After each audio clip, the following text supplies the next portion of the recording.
letting go of the root is a paradoxical approach to your lifestyle. What you're right now is the root, and protecting the root and upgrading on the surface, and letting go of that root is fearful.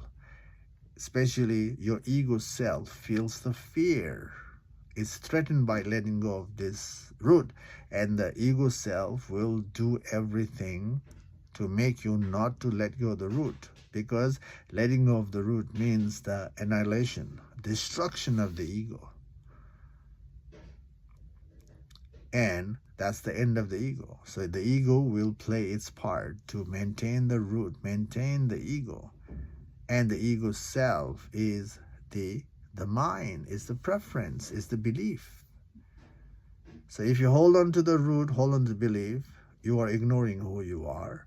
And if you're thinking to let go, there is a fear of uncertainty, and the ego plays parts to protect the letting go of the identification.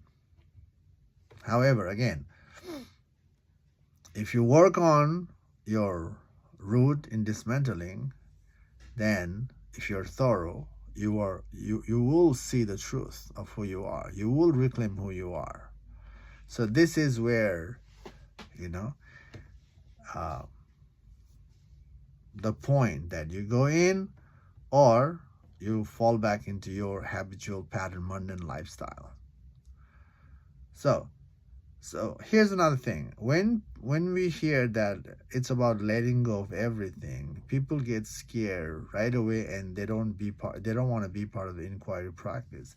But here's the thing: when you hear you have to let go of the root, when you hear it, notice the fear starts to resurface in you.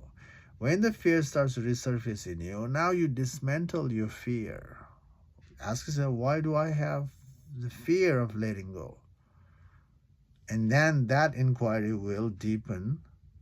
That inquiry will reverse the mind. Notice, the journey to see who you are is reversing the mind. You started with your attachment. Now you see the fear. Now you ask yourself, why do I have a hard time letting go? Why I'm scared to let go? Then that why is going to give you the